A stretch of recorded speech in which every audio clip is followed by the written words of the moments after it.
Assalamualaikum warahmatullahi wabarakatuh. Perkenalkan, nama saya Muhammad Novaliski Putiara, NIM 1120107 dari kelas HKIC. Di sini saya ingin membahas tentang macam-macam fikih siasa, yaitu adalah siasa daulia, siasa dusturia, dan siasa maliyah. Yaitu yang pertama siasa dusturia. Siasa dusturia yaitu merupakan bagian fikih siasa yang membahas masalah perundang-undangan. Dalam bagian ini dibahas antara lain konsep-konsep konstitusi atau undang-undang dasar negara dan sejarah lainnya perundang-undangan dalam suatu negara. Legislasi, lembaga demokrasi dan syura yang merupakan pilar penting dalam perundang-undangan. Tujuan dibuatnya perundang-undangan yaitu adalah untuk mewujudkan kemaslahatan manusia dan untuk kebutuhan permasalahan di dalam fikih siasat dusturia. Di dalam fikih siasat dusturia adalah hubungan antara pemimpin di satu pihak dan rakyatnya di pihak lain, serta kelembagaan yang ada di dalam masyarakatnya. Oleh karena itu, di dalam fikih siasat dusturia biasanya dibahas hanya membahas pengaturan dan perundang-undangan yang dituntut oleh hal ihwal kenegaraan dari segi persesuaian dengan prinsip-prinsip agama dan merupakan realisasi kemaslahatan manusia serta memenuhi kebutuhan. Ruang lingkup dalam pembahasan siasat dusturia itu adalah imamah. Imamah menurut bahasa itu adalah kepemimpinan.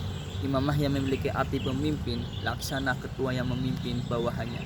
Imamah sering juga disebut dengan khalifah, yaitu penguasa atau pemimpin yang tertinggi dalam rakyat. Adapun tugas-tugas dari seorang imamah atau pemimpin itu adalah satu, melindungi. Yang kedua, menerapkan hukum pada para pihak, dan ketiga, melindungi wilayah. Yang keempat, menegakkan supremasi hukum pidana. Yang kelima, melindungi daerah.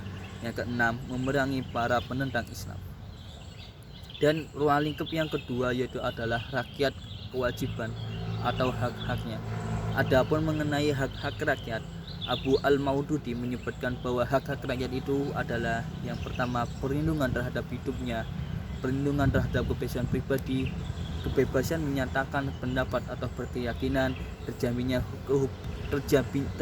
kebutuhan pokok hidupnya. Kewajiban dari rakyat untuk taat, membantu serta berperan serta dalam program-program yang digariskan untuk kemaslahatan bersama. Yang ketiga itu adalah baiat atau mubayya'ah, yaitu pengakuan mematuhi dan menaati imam yang dilakukan oleh al-halu wal akdi dan dilaksanakan sesudah permusyawaratan. Yang keempat adalah sumber kekuasaan dan kriteria imam. Imamah itu dapat terjadi dengan dua cara. Itu pertama adalah pemilihan. Yang kedua itu adalah dimaksud dengan waliul ahdi. Cara ini diperkenakan atas dasar satu, Abu Bakar radhiyallahu an menunjuk Umar radhiyallahu anhu, yang kemudian kaum muslimin menetapkan keimanan atau imamah Umar dengan petunjukan Abu Bakar tadi. Umar radhiyallahu anhu menunjuk penyerahan pengangkatan kekhalifahan pada ahlu syura atau imam orang sahabat yang kemudian disetujui atau dibenarkan oleh sahabat lainnya. Perwakilan dan al-ahlu wal akdi secara harfiah, al-ahli wal akdi berarti orang yang dapat memutuskan dan mengikat. Para ahli fikih siasa merupakan pengertian al-ahli wal akdi sebagai orang yang memiliki kewenangan untuk memutuskan dan menentukan sesuatu atas dasar nama umat atau warga negara. Dengan kata lain, al-ahli wal akdi adalah lembaga perwakilan yang menampung dan menyalurkan aspirasi atau suara rakyat. Anggota al-ahli wal akdi terdiri yaitu orang-orang yang berasal dari berbagai kalangan dan profesi. Merekalah yang merupakan menetapkan atau mengangkatkan kepala negara sebagai kepemimpinan negara. Wasyara, ada dua macam wasyir, yaitu wasyir tafdil dan wasyir tafdil. Dan perbedaan dari kedua wasyir tersebut itu adalah wasyir tafdil boleh ikut campur dalam peradilan dan wasyir tafdil tidak boleh. Wasyir tafdil boleh mengangkat gubernur dan pejabat, sedangkan wasyir tafdil tidak boleh. Yang ketiga adalah wasyir tafdil dapat menjadi panglima tertinggi dan mengumumkan perang. Wasyir tafdil tidak mempunyai kekuasaan. Yang keempat adalah wasyir tafdil mempunyai kewenangan untuk menguasai harta negara dan mengeluarkannya dari Baitul Mal, dan sedangkan wasyir tafdil tidak mempunyai kewenangan seperti itu. Pembagian siasat dusturiyah, al-sultah al-tasriyah, al-sultah astariyah merupakan kekuasaan legislatif. Kekuasaan ini pemerintahan dalam Islam dalam membentuk dan menetapkan hukum. Yang kedua adalah an-tanfadiyah, yaitu merupakan kekuasaan eksekutif yang meliputi persoalan imamah. Dan yang terakhir adalah al-qadaiyah, merupakan kekuasaan yudikatif yang mempunyai hubungan dengan tegas atau tugas dalam mewenang peradilan untuk menyelesaikan perkara-perkara baik permasalahan perdata maupun pidana, dan juga terkait dengan sengketa keadministrasian yang berhubungan dengan negara, yakni persoalan-persoalan yang menentukan sah tidaknya undang-undang untuk diundang-undangkan sebelum diuji dalam pokok materi. Sumber hukum siasat dusturiyah itu adalah yang pertama Al-Quran, Sunnah, Ijma dan Qiyas. Yang kedua itu adalah pembahasannya adalah siasah dauliyah, adalah ilmu yang mengatur kewenangan suatu negara untuk mengatur hubungan dengan negara lain antar negara. Ruang lingkup siasah dauliyah adalah perjanjian internasional, kesepakatan antara dua orang dan mengikat keduanya, dan perlakuan terhadap tawanan dan dengan baik dan kasih sayang. Mereka hanya dapat membunuh. Tawaran perang adalah alternatif yang dipilih berdasarkan tingkat bahaya dan kualitas kejahatan. Kewajiban hak suatu negara terhadap negara lain, yaitu adalah ekstradisi, menunjukkan suatu proses di mana suatu negara yang menyerahkan atas permintaan negara lainnya. Pemberian suaka politik dan keamanan, yaitu perlindungan yang diberikan oleh suatu negara kepada orang asing yang terlibat perkara atau kejahatan politik negara lain atau negara asal pemohon suaka. Penentuan situasi damai atau perang selain kewajiban suatu negara terhadap negara lain, yakni tentang menghormati hak-hak negara lain yang bertetangga dengan negara yang ditempati dan mengadakan perjanjian internasional. Asas-asas hubungan internasional Islam. Ruang lingkup siasah dauliyah antara lain adalah asas kemanusiaan, bahwa umat manusia merupakan satu kesatuan manusia, dan adalah asas persamaan, bahwa setiap bangsa di dunia harus menempatkan bangsa lain sebagai pemilik derajat yang sama. Dan adalah asas keadilan.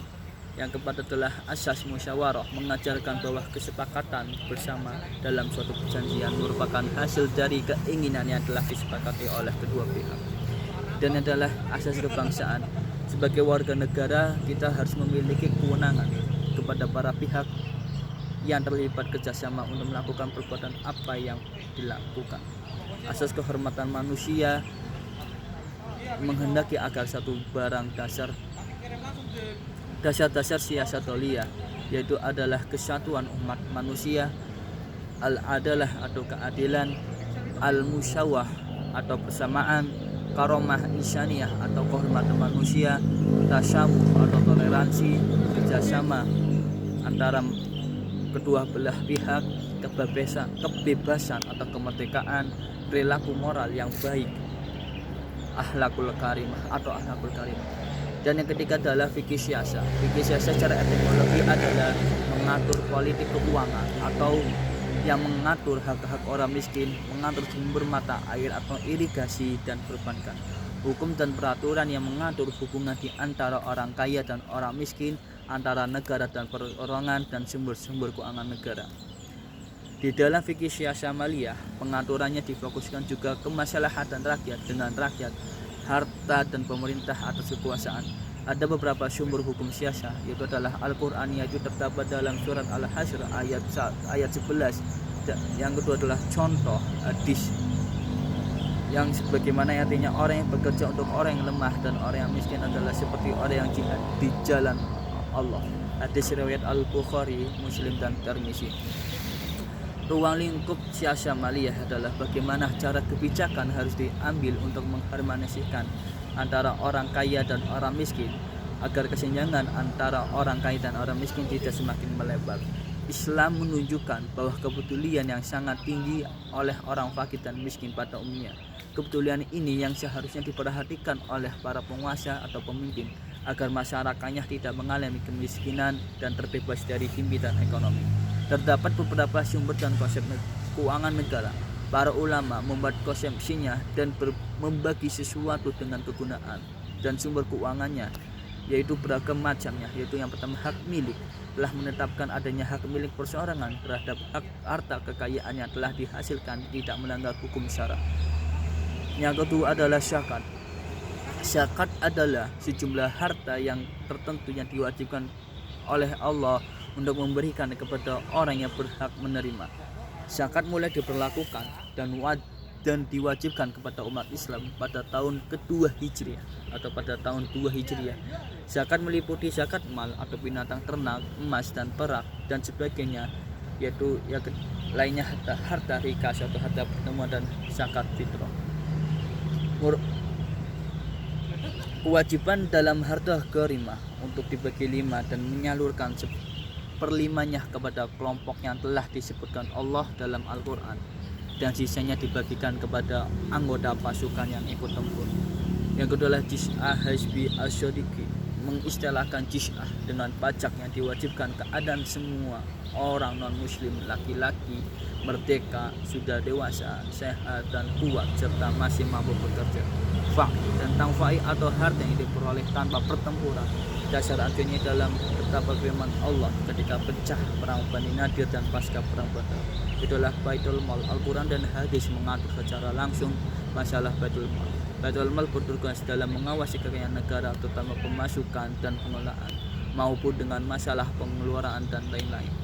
Sekian dari saya, kurang lebihnya mohon maaf. Wassalamualaikum warahmatullahi wabarakatuh.